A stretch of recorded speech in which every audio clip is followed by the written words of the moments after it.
যারা নাকি গবেষণা করে, বড় বড় সায়েন্টিস্ট, বিজ্ঞানী, তারা কখনো নাস্তিক হয় না।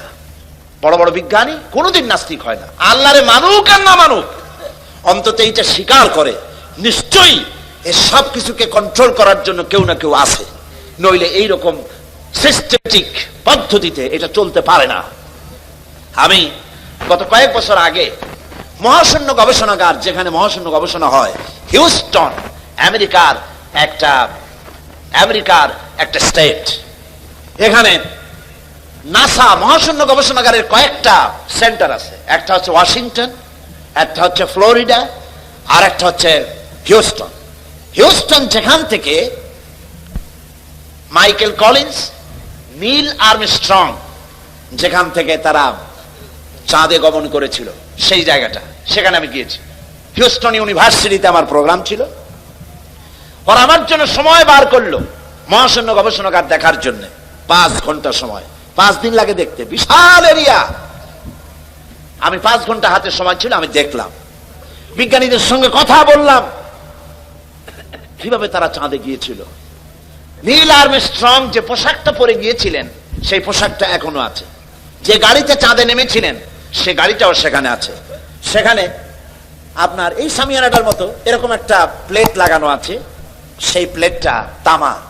ওই প্লেটে লেখা আছে যে আমি যখন চাঁদে নামলাম তখন আমার কানে একটা আওয়াজ এলো। সে আওয়াজটা হচ্ছিল, আমি মিশরের রাজধানী কায়রোতে একটা সেমিনারে গিয়েছিলাম, দুপুরের সময় মসজিদের মাইক থেকে যে ধরনের আওয়াজ শুনেছি আমি, ঠিক চাঁদে পা রাখার সাথে সাথে ওই রকম একটা আওয়াজ আমার কানের মধ্যে প্রবেশ করেছে। পাগলেরা বুঝবে কি? 2 পাতা ইংরেজি বই, 3 খান বিজ্ঞানের বই পড়িয়া কয় সব বুঝেছি। কিচ্ছু বোঝো নাই, কিচ্ছু বোঝো নাই। আইনস্টাইন এত বড় মনীষী, মৃত্যুর সময় বলেছেন, জ্ঞান সমুদ্রের বেলাভূমিতে দাঁড়িয়ে সামান্য বালুকণা নিয়ে নাড়াচাড়া করলাম, জ্ঞানের অসীম অকুল সমুদ্রের কিছুই দেখতে পারলাম না। শেখ সাদী রহমতুল্লাহ আলাইহি বলেছেন, মৃত্যুর সময় মালুম শোধ কে হিচ মালুম না শোধ, সারা জীবন বসে সাধনা করে বুঝিলাম ইহা যে কিছুই বুঝিলাম না। কথা কি বোঝায়, মাথার মধ্যে আসে? আর এই ছাগল পাগল 2 দিন ইউনিভার্সিটির বারান্দা দিয়ে ঘুরছে, ডক্টরের ডিগ্রি একটা লাগাইছে, জনমের মতো ডক্টরের ডিগ্রি লাগায়। শকুনে যত গোস্ত খায়, এই গোস্ত যদি কিনে খাওয়া লাগতো তাহলে শকুনে এত গোস্ত খাইতে পারতো? লেখাপড়া তো আর লাগে না, এই সমানে ডিগ্রি লাগাচ্ছে ম্যানেজ করে। এই সব ডিগ্রির দাম নাই। কোরআন শরীফের জ্ঞান যার কাছে নাই, তার জ্ঞানের কোনো মূল্যই নাই। বিজ্ঞানীরা কিভাবে মহাশূন্যে গিয়েছেন, কেমনে গেলেন, কিভাবে গেলেন, সেগুলি সব আমি দেখেছি। আলহামদুলিল্লাহ, তাদের সঙ্গে আমি কথা বলেছি। বিশাল এই সোলার সিস্টেম, সৌরজগৎ। এই সৌরজগৎ বলতে আমরা কি বুঝি? সৌরজগৎ বলতে বুঝি সূর্য, চন্দ্র, পৃথিবী, নেপচুন, বৃহস্পতি, ইউরেনাস, মঙ্গল, এগুলিকে আমরা সোলার সিস্টেম, সৌরজগৎ বলি। কিন্তু এখানেই শেষ নয়। বিজ্ঞানীরা বলেছেন এই প্রত্যেকটি গ্রহের আবার আলাদা আরেকটা সোলার আছে, আরেকটা সোলার সিস্টেম রয়েছে, প্রত্যেকটির আলাদা আলাদা রয়েছে।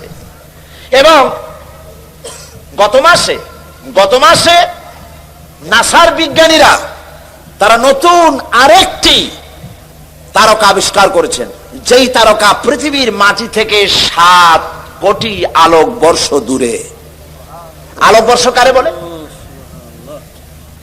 আলোর গতি প্রতি সেকেন্ডে 1,86,000 মাইল। এই সেকেন্ডের মিনিট, সেই মিনিটের ঘন্টা, এবং তার সেই ঘন্টার দিন আর মাস, আর এইভাবে করে 1 বছরকে 1 আলোকবর্ষ বলা হয়। তো এর 100 বছর, এর কোটি বছর, এর 7 কোটি আলোকবর্ষ দূরে সেই তারকাটি আবিষ্কার হয়েছে। বিজ্ঞানীরা আরো বলেছেন যে এমন এমন আরো অনেক তারকা আছে, যেই তারকার আলো সৃষ্টি হওয়ার পর পৃথিবীর মাটিতে আজও স্পর্শ করতে পারে নাই। তাহলে সেই তারকা কোথায়? সেই তারকা কোথায়? রয়েছে গ্যালাক্সি, রয়েছে মিল্কি ওয়ে। এক একটা গ্যালাক্সির ভেতরে রয়েছে হাজার হাজার বিলিয়ন তারকা। সমুদ্রের তীরে, কক্সবাজার গেছেন না কেউ? কক্সবাজারের সি বিচ, সমুদ্র সৈকত, এটা বাংলাদেশের অ্যাসেট। পৃথিবীতে আমি যত সমুদ্র আর মহাসমুদ্র দেখেছি, আমাদের দেশের কক্সবাজারের সমুদ্র সৈকতের মতো এত লংগেস্ট সি বিচ পৃথিবীতে আর নাই। এটা সবচেয়ে বড় সি বিচ। বিজ্ঞানীরা বলেছেন সমুদ্রের তীরের বালুকণা গোনা যেতে পারে। সাহারা মরুভূমির ভিতরের যত বালু আছে সব গুণে শেষ করা যেতে পারে, কিন্তু আল্লাহ পাক মহাশূন্যের ভিতরে যত তারকা বানাইছেন গুণে শেষ করা যাবে না। তাহলে এত তারকা যদি থাকে, আর কোন তারকা দাঁড়ায় নাই, সূর্য দাঁড়ানো নাই, চন্দ্র দাঁড়ানো নাই, ইউরেনাস দাঁড়ানো নাই, বৃহস্পতি দাঁড়ানো নাই, মঙ্গল দাঁড়ানো নাই, সব কি করতেছে? সব ঘুরছে। কোথায় পেলাম? এইখানে। বিজ্ঞানের আসল বই কোনটা? কোরআন। চিল্লায় বলুন কোনটি? পিরোজপুরের যুবকেরা, পিরোজপুরের মুসলমানেরা কোরআন বুকের সাথে জড়িয়ে ধরো। বিজ্ঞানের মূল উৎসই কোরআন। কোরআনে কারীমে রব্বুল আলামিন বলেছেন ওয়া কুল্লুন ফি ফালাকি ইয়াসবাহুন।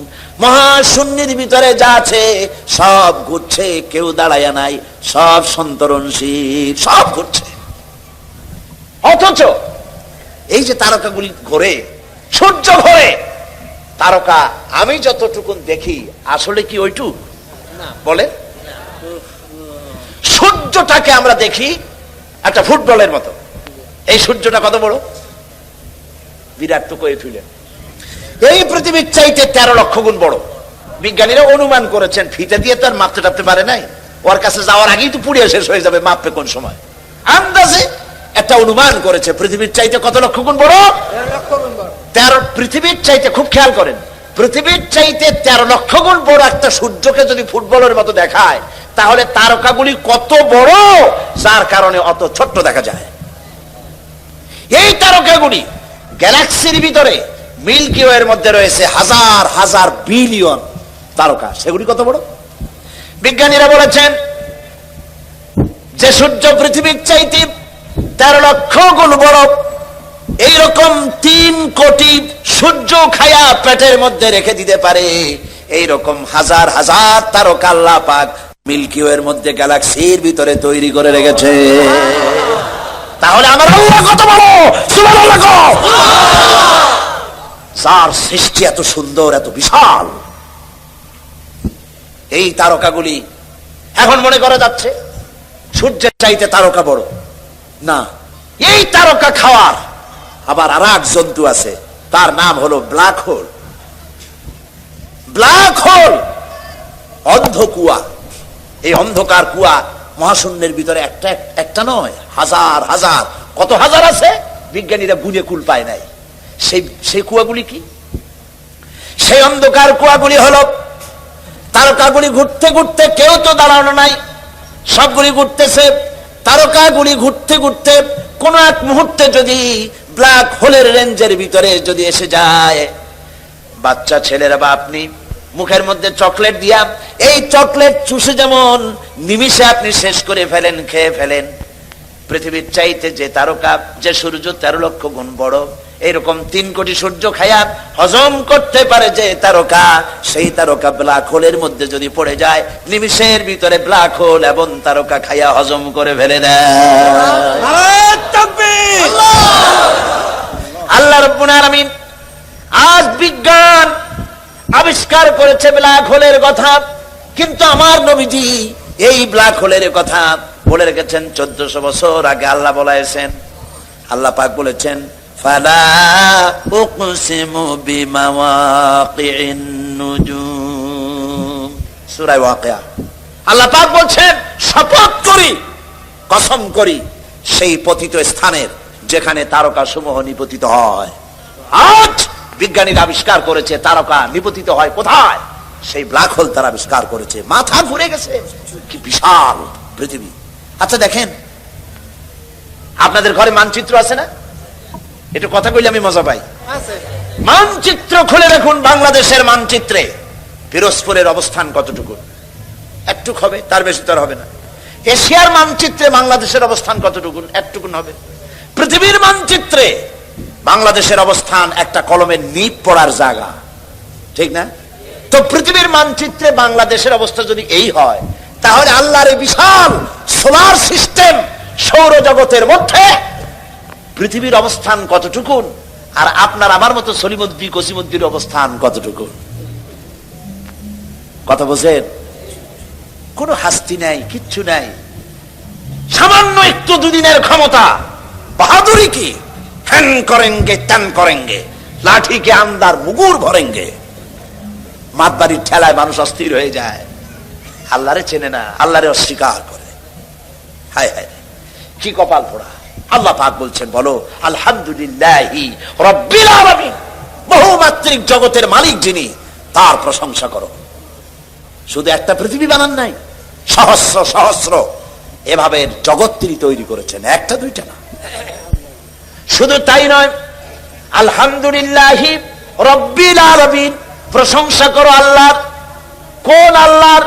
যিনি রব্বিল আলামিন, যিনি রব, যিনি কি বলেন, যিনি কি, জোরে কোন? কোন রব? রব বলে কারে? রব বলা হয় তাকে যিনি, যার যতটুকুন যখন প্রয়োজন চাওয়ার আগে ওই সব জিনিস যিনি পৌঁছায় দেন, তার নাম রব। তার নাম আমার যখন দাঁতের দরকার ছিল, আল্লাহর কাছে চাওয়া লাগে নাই, দরখাস্ত করা লাগে নাই, সময় মতো আমার মুখে আল্লাহ পাক দাঁত পৌঁছায় দিয়েছেন, ঠিক কিনা? আল্লাহ পাক আমার শরীরটাকে বানায় দিয়েছেন, কোনো দরখাস্ত করি নাই, কোন আল্লাহর কাছে দরখাস্ত করা হয়নি। আমার হাত লাগবে, পাও লাগবে, নাক লাগবে, চোখ লাগবে, বড় লাগছে? কিছু বড় লাগে নাই। বিনা দরখাস্তে সুন্দর একটা বডি আমাকে দান করলেন, বলি আলহামদুলিল্লাহ। কোন আলহামদুলিল্লাহ? আল্লাহ তো এটার জন্য কোনো ট্যাক্স চান নাই, ট্যাক্স চাইছেন? এই যে বৈদ্যুতিক বাতি জ্বলছে, আপনাদের বাড়িতেও বৈদ্যুতিক আলো আছে, ফ্যান আছে, মাসের শেষে বিল আছে কিনা? আছে কিনা? যদি বিল না দেন তাহলে আপনার লাইন থাকবে না লাইন কেটে দেবে? লাইন কেটে দেবে। খুব সহজ করে। এবার আপনি বলেন, শীতকালে যে শীতের মজা ভোগ করলেন, গরমের দিনে যে ঠান্ডা বাতাস পেলেন, বাতাসের ভেতর থেকে যে অক্সিজেন গ্রহণ করলেন, এজন্য আল্লাহ রাব্বুল আলামিন মাসের শেষে কোনদিন ফেরেশতা বিল নিয়ে আসছে নাকি, বেটা বিল দে, তা না হলে ঘেড়ি ভাঙিয়ে দেবো? জি আসছে, এরকম আসে নাই, ভবিষ্যতে আসবে নাকি? আল্লাহ রাব্বুল আলামিন কোন বিলের ব্যবস্থা করেন নাই, পয়সা দিয়া বিল দেওয়া লাগবে না, নিয়ামত খাওয়ার শুকর আদায় করো, আলহামদুলিল্লাহি রাব্বিল আলামিন, শুকর আদায় করো। আর দেখুন, সমস্ত নেসেসারি এসেনশিয়াল সব থেকে জরুরি জিনিসগুলি আল্লাহ নিজের হাতে রেখেছেন না গভর্নমেন্টের হাতে দিয়েছে? আল্লাহ জানেন এগুলো ক্ষমতায় গেলে দারুণ শয়তানি করবে, সেই জন্য আল্লাহ এদের হাতে দেয় নাই, আসল জিনিস আল্লাহ নিজের হাতে রাখছে। কাউতে নিজের হাতে। এই বাতাসটা যদি আল্লাহ কোন গভর্নমেন্টের হাতে দিয়ে দিতেন, হায় হায় খবর আল্লাহ। বাতাসটা যদি গভর্নমেন্টের হাতে রাখতো, গভর্নমেন্ট বলতো বিরোধী দলের দাবি মানি না, বাতাস দেবো না মোটে, মর, শ্বাসরুদ্ধ করে বের বেড়ে দিত, ঠিক না? পানি, বাতাস, অক্সিজেন, প্রাণী জগৎ বাঁচাতে যা লাগে এগুলি কার কন্ট্রোলে? আল্লাহ মানুষের হাতে দেয় নাই, মোটে সুযোগ পায় না, তাই কয় ভাতে মারবো, পানি পারবো, আর যদি সুযোগ পায় তাকে মারিয়ে ফেলাবে। এই জন্য আল্লাহ আসল জিনিস নিজের হাতে রাখছে। সুবহানাল্লাহ।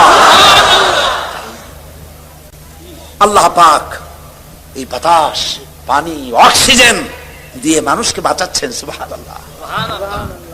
কি সুন্দর করে বডিটা বানালেন, তাকান। আমার নবীজি বলেছেন, আমার নবী বলেছেন, কেউ যদি আল্লাহর সৃষ্টি নৈপুণ্যতার উপরে, সৃষ্টির কলা কুশলতার উপরে একটা ঘন্টা গবেষণা করে, চিন্তা করে, তাহলে আল্লাহ রাব্বুল আলামিন ওই বান্দার আমলনামায় 60 বছরের নফল ইবাদতের সওয়াব লিখে দিবে। চিন্তা করো, মাথাটা দিছি, চিন্তা করো। আমরাও চিন্তা করি, মানুষে ঠকান যায় কি করিয়া, ইহা চিন্তা করা হয়। ওজনে কেমনে কম দেওয়া যাবে, খাদ্যে কেমনে ভেজাল দেওয়া যাবে, চাউলের মধ্যে আর কত তুষ মিশানো যাবে, এই হলো চিন্তা।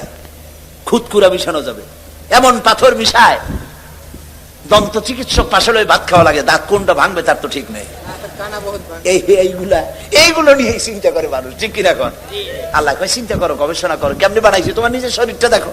আচ্ছা দেখেন, লক্ষ্য করুন পিরোজপুরবাসী, এই যে একটা বডি, শরীর, এটা কি শরীর, এই শরীরটার দিকে লক্ষ্য করুন তো। আল্লাহ শকরে মাথা নিচে হয়ে আসবে, এক্ষুনি সেজদা দিতে ইচ্ছে করবে। আপনার এই বডিটাকে উষ্ণ রাখার জন্য, বডিটা যদি হিম শীতল হয়ে যায় কি হবেন আপনি কন? একেবারে খুব তাড়াতাড়ি মরে যাবেন, মোটেও সময় লাগবে না। তাহলে শরীরটা কি থাকতে হবে বলেন? গরম থাকতে হবে, উষ্ণ থাকতে হবে। শরীরটা গরম থাকে কিসে? রক্তের কারণে। কিসের কারণে? রক্তের কারণে। এই রক্ত হয় কি দিয়ে? রক্ত তৈরি হয় কার্বোহাইড্রেট দিয়ে। কার্বোহাইড্রেট কাকে বলে? কার্বোহাইড্রেট হচ্ছে 4 প্রকার: ডাল, ডাল জাতীয় খাদ্য; চিনি, চিনি জাতীয় খাদ্য; চাউল, চাউল জাতীয় খাদ্য; আটা, আটা জাতীয় খাদ্য। এই 4 প্রকার খাদ্যকে বলা হয় কার্বোহাইড্রেট। এগুলি যখন আপনি খান, মাছ, গোশ, পনির, দুধ, ঘি, তেল, ফ্যাট, এগুলি যখন খান, তখন স্টমাকের ভিতরে, পেটের ভিতরে আছে স্টমাক, এখানে পাকস্থলী। সেই পাকস্থলীর ভিতরে রয়েছে প্যানক্রিয়াস। প্যানক্রিয়াস প্রতি মুহূর্তে ইনসুলিন তৈরি করে। ইনসুলিন তৈরি করে আপনার খাদ্য হজম করার জন্য সহযোগিতা করে। হজম হলে পরে ওই খাদ্য দিয়ে, প্রাণ শক্তি দিয়ে আপনার ব্লাড তৈরি হয়। ব্লাড যখন তৈরি হলো, এই ব্লাড যদি এক জায়গায় জমা থাকে তাহলে তো আপনি মরবেন আরো তাড়াতাড়ি। এখন শরীর সবটা গরম বানাইতে হবে না খালি মাথা গরম বানাইতে হবে? কোনটা কথা? খালি যদি মাথা গরম হয় তাহলে তো আপনি মানুষ খালি পিটাইবেন, যারে পাবেন তারে পিটাবেন। এই জন্য মাথা গরম বানানো যাবে না। পা থেকে শুরু করে মাথা পর্যন্ত একটা ভারসাম্য রক্ষা করে এই তাপমাত্রাকে সমানভাবে দিতে হবে। সেজন্য কি করতে হবে? সেজন্য আল্লাহ পাক পায়ের নখ থেকে শুরু করে মাথার চুল পর্যন্ত অসংখ্য নার্ভ সিস্টেম চালু করেছেন, রগ রেশা। কোন সুবহানাল্লাহ। রগ, এই রগ কতগুলি? রগ করি তো বোঝেন না, কি বোঝেন না? শিরা, উপশিরা, রগ, শিরা সব আমরা বুঝি, ঠিক না? এই রগ এবং শিরা কতগুলি মানুষের শরীরে? চিকিৎসা বিজ্ঞানীরা বলেছেন মানুষের শরীরের ভিতরে যত রগ আছে, সমস্ত রগ একটা একটা করে যদি জোড়া দেওয়া যায় তাহলে পৃথিবীটাকে 3 বার ঘুরে আসা যাবে। শুনতে কেমন কেমন লাগে, যেটা কিভাবে সম্ভব? কিভাবে সম্ভব? এইভাবেই সম্ভব যেভাবে আল্লাহ করেছে। চিকিৎসা বিজ্ঞানীরা আরো বলেছেন মানুষের শরীরের ভিতরে যত রগ আছে সমস্ত রগগুলি ছিঁড়ে ছিঁড়ে একটার পাশে যদি আরেকটা এভাবে সাজানো যায় তাহলে 3 একর জমি লাগবে তা সাজায়া রাখতে। 3 একর জমিন লাগবে একটা মানুষের রগ রেশা দিয়ে। এখন রক্তগুলি যেখানে যাবে না সে জায়গাটা কি হয়ে যাবে? সাহায্য করেন আমাকে, কি হবে? না শুধু ঠান্ডা হবে কেন, প্যারালাইজড হয়ে যাবে, রক্ত চলাচল করবে না, পক্ষাঘাত হয়ে যাবে। এখন এই রক্ত মাথা থেকে শুরু করে পা পর্যন্ত পৌঁছে দেওয়ার জন্য মানুষের শরীরের মধ্যে আল্লাহ একটা জেনারেটর তৈরি করে দিয়েছেন। আপনারা কিন্তু সুবহানাল্লাহ কইতে পারেন না, বিনা পয়সায় পাইছেন তো, সেই জন্য সুবহানাল্লাহ আসে না। একটা জেনারেটর দিয়েছেন, সেই জেনারেটরের নাম কি? হার্ট। সেটার নাম হৃৎপিণ্ড। হৃৎপিণ্ডের কাজ কি? হৃৎপিণ্ডের কাজ হচ্ছে সিস্টোলিক এন্ড ডায়াস্টোলিক, সংকোচন সম্প্রসারণ এরকম করা। চিকিৎসা বিজ্ঞানীরা বলেছেন মানুষের শরীরের সব বুঝি, কিন্তু হার্টটা এরকম এরকম করে কেন আজ পর্যন্ত চিকিৎসা বিজ্ঞানীরা আবিষ্কার করতে পারে না। এটা কেন করে? ওটা আল্লাহর হুকুম। এটা কি? আল্লাহর হুকুম। এরকম করছে, পাঞ্চিং করছে, আর রক্তগুলি প্রতি মুহূর্তে রগের মধ্য দিয়ে পা থেকে শুরু করে মাথা পর্যন্ত সাপ্লাই করে শরীরকে মৃত্যুর হাত থেকে রক্ষা করছে। শরীরকে এনার্জেটিক, শরীরকে সচল করে দিচ্ছে। এখন মানুষেরা খায় খুব বেশি, মানুষ কিন্তু না খাইয়ে মরে না, খাইয়েই মরে। পাঙ্গাসের পেটি, খাসির চর্বি, বড় বড় রসগোল্লা, এইগুলা জম্মের খাওয়া খায়। খাইয়া মোছে তেল মাখে আর কয় যে কেমন খাওয়াটা হলো, কয় যে জুইত না, এত নাকি জুইত হয় না, এমন খাওয়া খায় গলায় আঙ্গুল দিলে পাওয়া যায়, পেটের উপরে উকুন মারা যায়। এই রকমের টাইট খাইয়া যারা খায় তাদের হার্টের যে আর্টারি আছে, যে মোটা মোটা রগের ভিতর থেকে রক্তগুলি সাপ্লাই হয়, সেই রগের ভেতরে চর্বি জমে যায়। রগের ভিতরে যখন চর্বি জমে যায় তখন ব্লাড পাস হয় না বলে হার্ট অ্যাটাক করে। আর হার্ট অ্যাটাক যখনই করলো তখন তাকে যদি বেঁচে যায় তাহলে তাকে বাইপাস অপারেশন করতে হবে, রগ লাগবে। বাইপাস অপারেশন হচ্ছে বুক ফেড়ে হার্ট বের করে ওইখানে রগ পাল্টাই আর একটা রগ লাগাইতে হবে। এখন রগ পাবেন কোথায়? এবার দেখেন আল্লাহরে সেজদা না দিয়ে কেমনে পারবেন?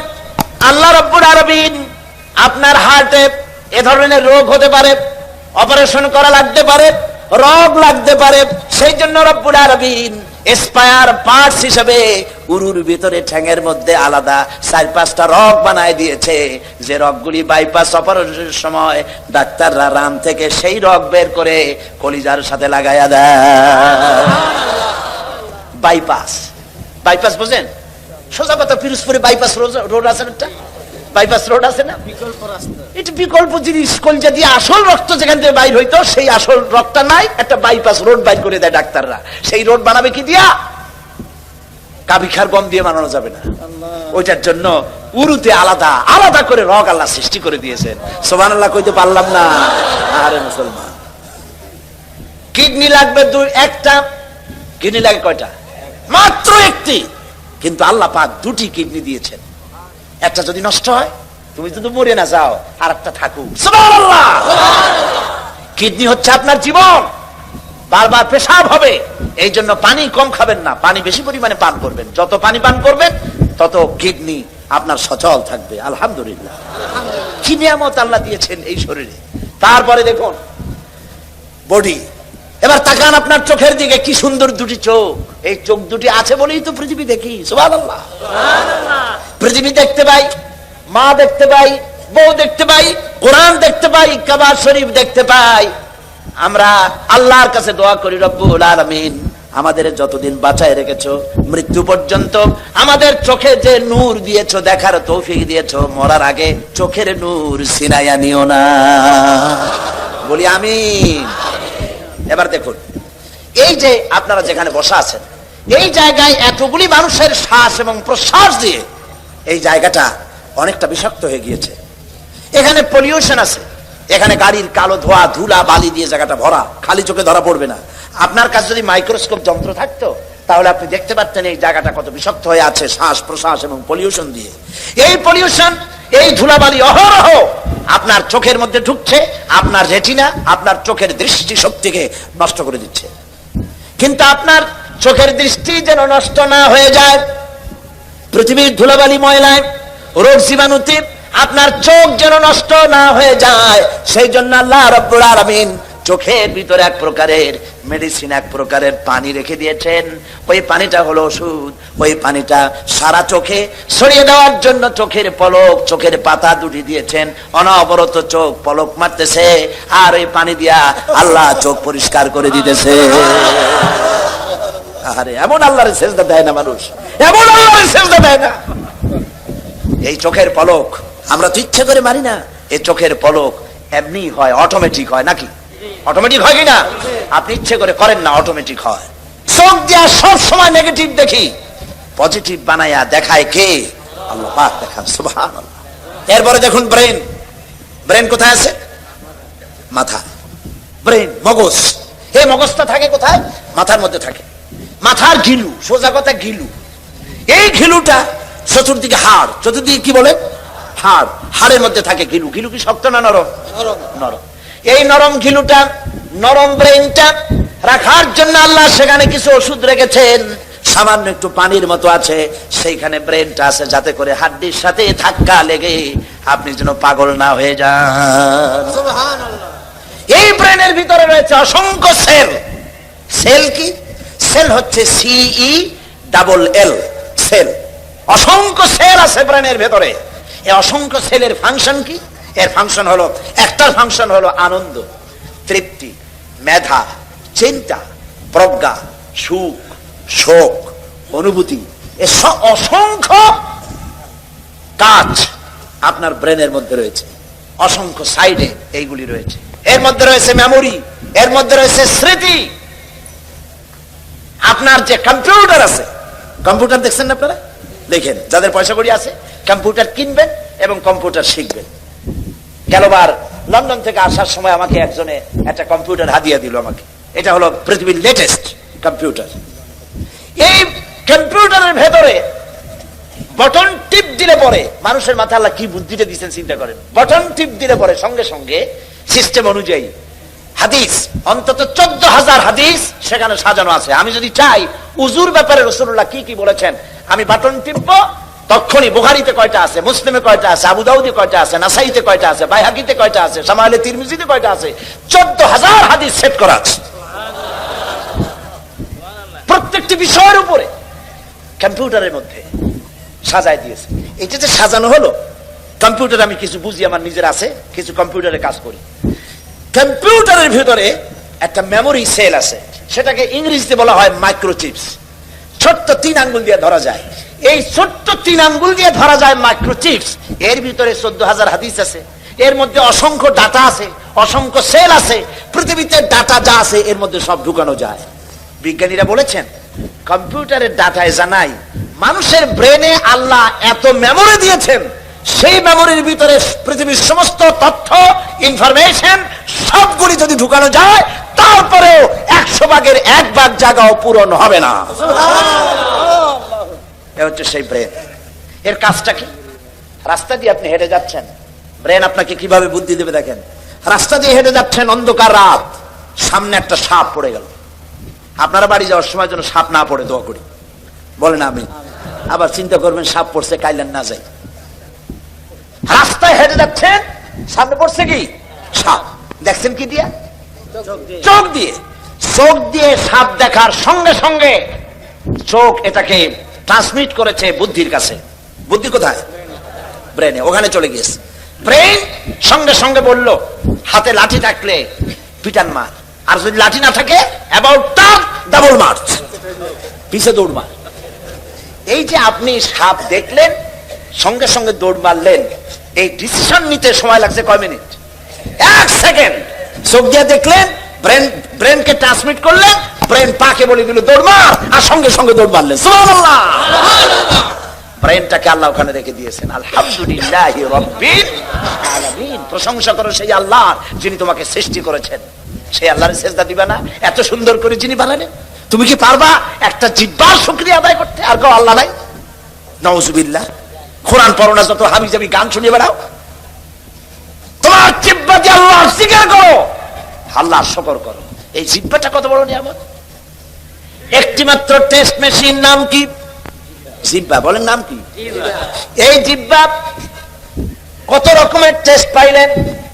বড়ের টেস্ট একরকম, টমেটোর আর এক রকম, লিচুর এক রকম, আমের এক রকম, কাঁঠালের আর এক রকম, জিলাপির এক রকম, সন্দেশের আর এক রকম, রসগোল্লার আর এক রকম, পাঙ্গাসের এক রকম, বোয়ালের আর এক রকম, পুঁটির আর এক রকম, ফুলকপির এক রকম, পালং শাকের আর এক রকমের, পুঁই শাকের আর এক রকমের, পোলাওর এক রকমের। না সবগুলি আলু ভর্তার মতো লাগে? সুবহানাল্লাহ কবেন না? এবার দেখেন, একটা জিহ্বায় এত টেস্ট পেলেন, এখন জিহ্বার উপরে না রেখে ওই খাবারগুলি জিহ্বার তলে ঢুকান। আজকে টেস্ট করেন, বাড়ি যায় ভাত খাওয়ার সময় মাছ দিয়ে ভাত মাখায় দিয়ে জিহ্বার তলে ঢুকায় দেন, দেখেন কেমন লাগে। ভালো লাগবে? মোটেও ভালো লাগবে না। তো ভালো লাগার জায়গা কোনটা? আহারে, এমন সুন্দর জিহ্বাটা আল্লাহ দিল। আল্লাহর নাম কয়বার নিছেন? খাওয়ার সময় আলহামদুলিল্লাহ করেন, বিসমিল্লাহ কয়ে শুরু করেন নাই, আলহামদুলিল্লাহ কয়ে খান নাই, খাওয়াটার শেষেও আলহামদুলিল্লাহ করেন নাই। নাফরমানি হইল না? নাফরমানি হইল না? আবার খায় কি? বদ্দর লোক।